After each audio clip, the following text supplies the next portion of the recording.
Oh, right, okay. Give me the nod. Okay. Good morning, everybody, and to those members of the public watching virtually, welcome to the Strategic and Technical Planning Committee today, Tuesday, the 2nd of May, 2023. For the benefit of the public, I am Councillor John Worth, Vice Chairman of the Strategic and Technical Planning Committee. I'm in the chair today in the absence of Councillor Robin Cook. The meeting is being live streamed and the recording will also be available to view on the website after the meeting. Can I remind everyone that when they are speaking, can you please speak directly into the microphone so that we can clearly be heard and seen. We have one application to determine today. The case officer will be invited to present the report and recommendations. Next, I'll invite members of the public who have pre-registered and speak to address the committee. Each speaker has 3 minutes, following which the committee members will be given the opportunity to ask questions of the planning officer before moving on to the debate. I would like to introduce the officers involved today in the meeting. We have Carol McKay, who is the Senior Definitive Map Technical Officer, Phil Carruthers, our Legal and Business Partner, Elaine Tibble, who is our Democratic Service Officer, and John Miles, who is the Democratic Services Apprentice. They will be assisting with the meeting today. Right, moving into the agenda. Item 1, apologies for absence. Thank you. We have apologies from Councillor Robin Cook, Dave Bolwell, Alex Brenton and Mike Dyer. Thank you, Elaine. As I'm in the chair, we need to elect a vice chairman for the duration of this meeting, and I would like to propose Councillor Shane Bartlett. Can I have a seconder for that? And all those in favour? Thank you. Shane, if you'd like to come and join me in the hot seat.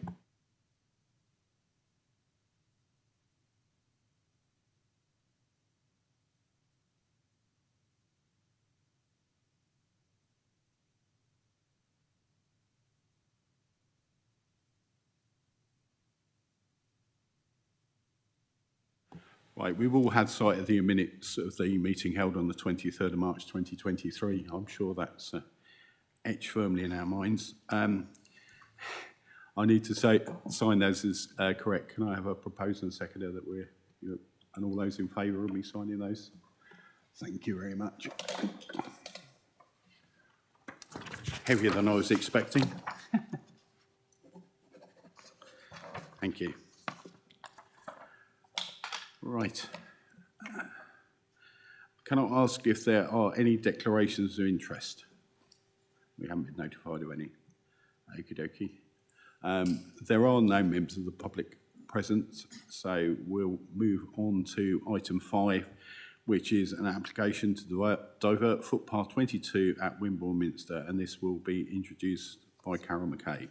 Thank you.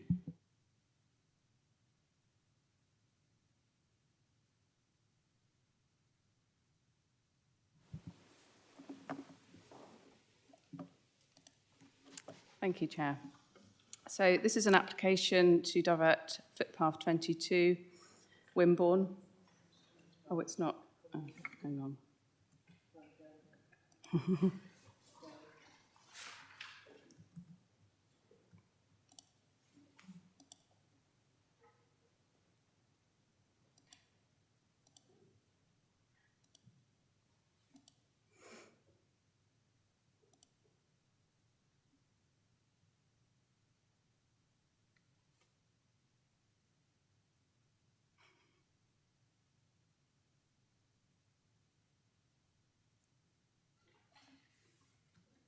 It was working earlier.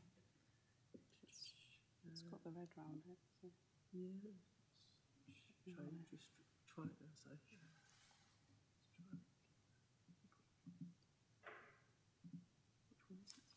It's a slideshow one, yeah. Could you try and send it to me and then I can try and...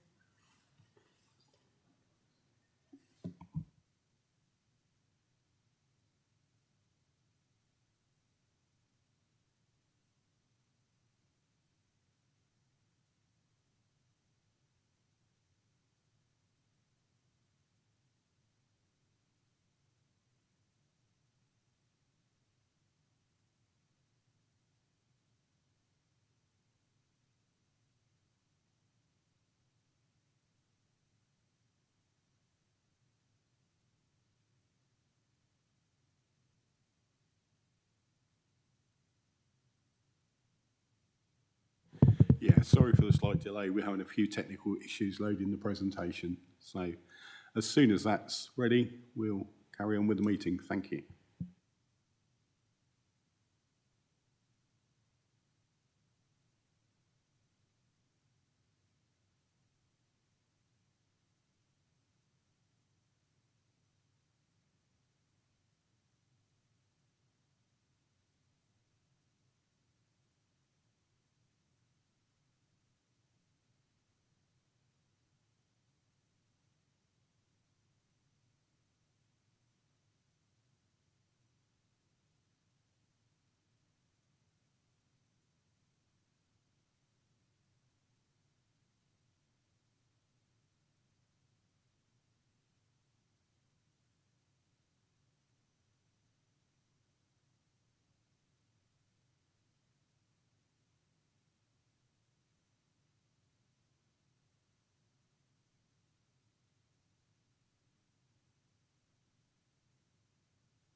Right, it looks like we're ready to proceed. So over to you, Carol. Thank you.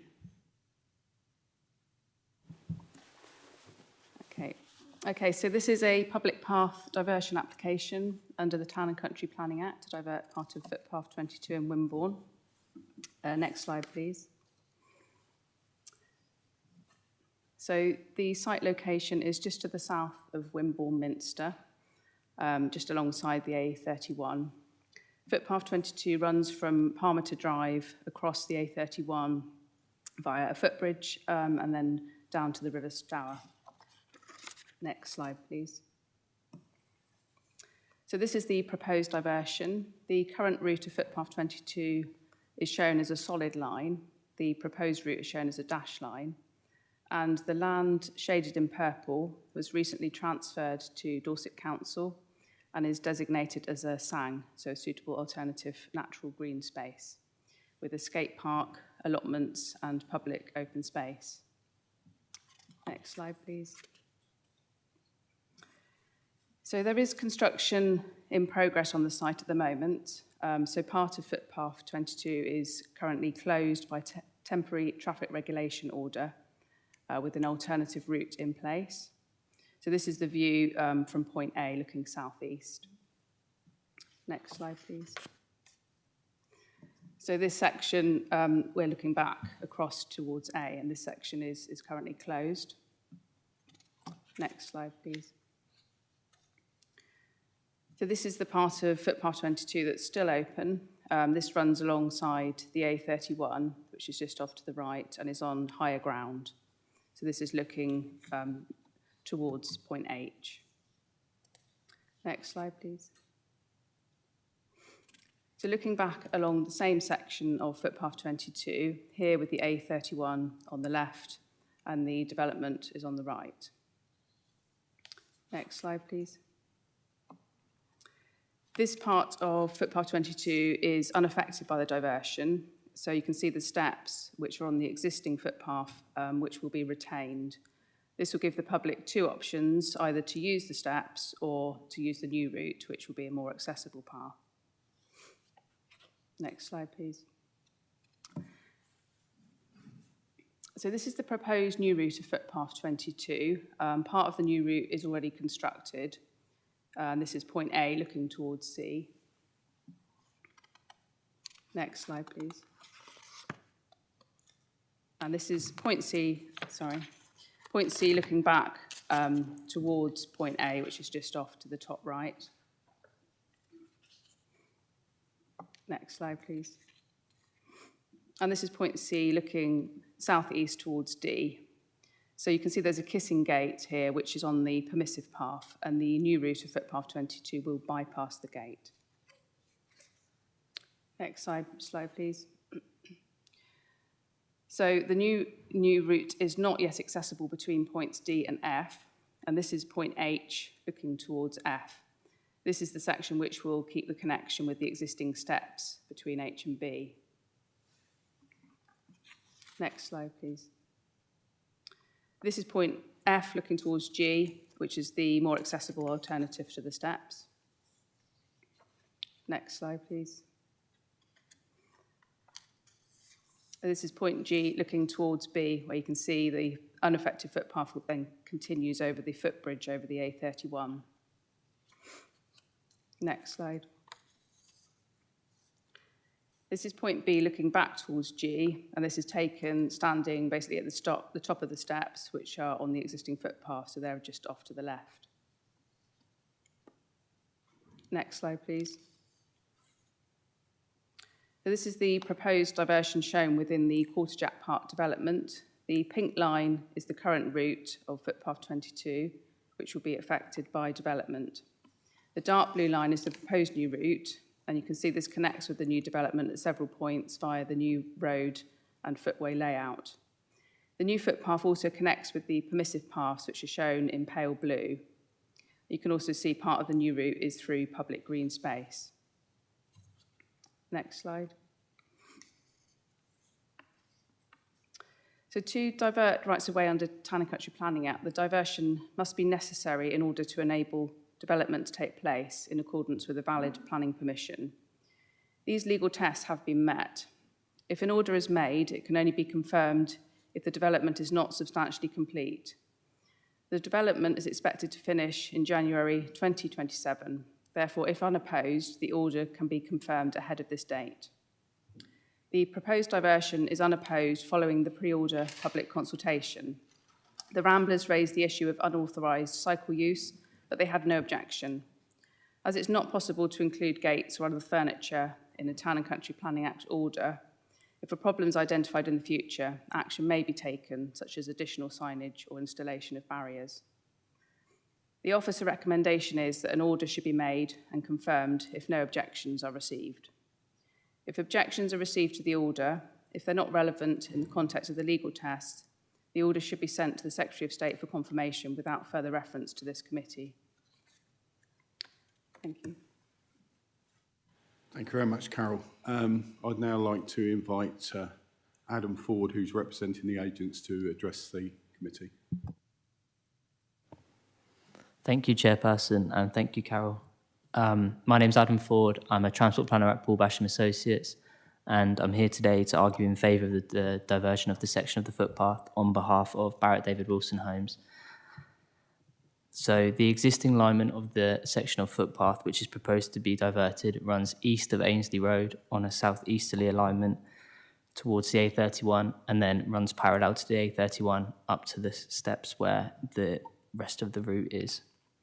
The need for this diversion is due to a conflict between the existing alignment of the route and a number of the plots associated with the phase 2 of the approved Quarterjack Park development.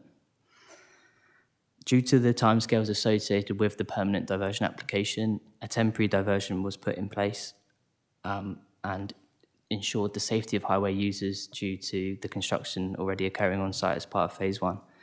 This temporary diversion also ensured that the route was continuously open for pedestrians and users of the highway. This temporary route, as Carol discussed, runs down the western side of the phase 1 of the development and then along the southern border of the development between the development and the A31. This temporary diversion route can be extended until a position where the permanent diversion is in a position to supersede the temporary diversion. Prior to the submission of the permanent diversion application, extensive liaison was undertaken with Dorset Council's public right-of-way team and definitive map team. During these discussions, the route and the key characteristics of the route were discussed at length. In terms of the route, it was agreed that the route should run on an alignment as close as practically possible to the existing alignment, and as such, it runs southeasterly from the open space towards the A31, and then runs parallel to the A31 before connecting up with the rest of the route. This parallel section is on a slightly more northern alignment than existing, but is still considered to be appropriate. Liaison was also discussed with the materials and the makeup of the route itself, and as such, some of the key characteristics agreed were that it would be widened to 2.5 metres, the route would be risen to be in line with development, and any connections into the development would be suitably lit. As Carol mentioned, the proposals were recently out for public consultation, and no objections were raised by the public. We therefore encourage Dorset Council to look favourably on the application. Thank you. Yeah, thank you, Adam. Right, moving to the members' questions and debate. For the benefit of public watching, can you members please state their name when addressing the meeting? Any members wishing to raise anything?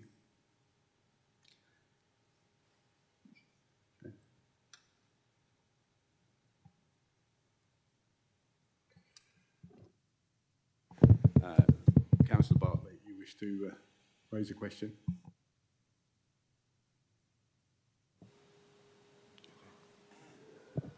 Thank you, Chairman. Yes. Just for the benefit of the public, just to get a confirmation, please, from the officers, that really the only reason that this has come to the council is due to the fact that the Dorset Council own part of the land that this footpath runs through. Yes, that's correct. It's just the fact that it's owned, part of the land is owned by a Dorset Council. That's the only reason it needs to come to committee, essentially, as it's unopposed. Thank you, Chairman. And a second question is that my understanding is under the National Planning Policy Framework document that best use has to be made of development land by the developer, and therefore it's normally in accordance to move these footpaths to accommodate that.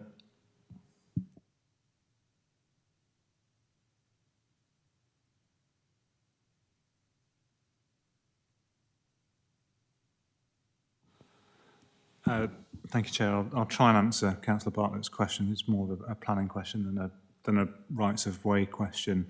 Not really looking at the National Planning Policy Framework when determining this application. It's a different statutory test to the one you'd normally be considering. Thank you.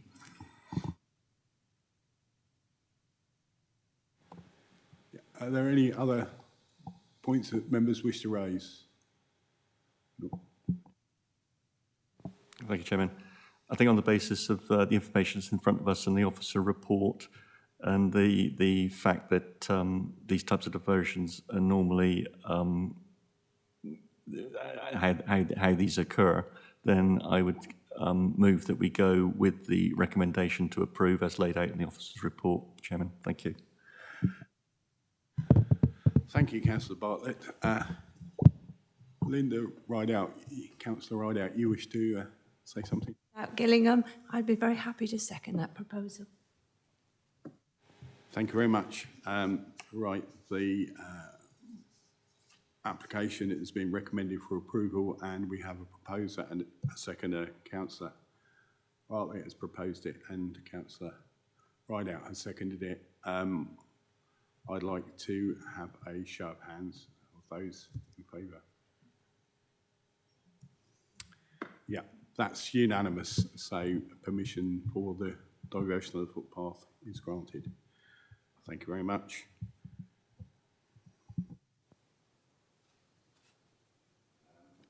To item 6, which is urgent items. There are no urgent items, and therefore item 7, exempt business. There is no exempt business, so that concludes the business of today's meeting. Thank you very much, everybody.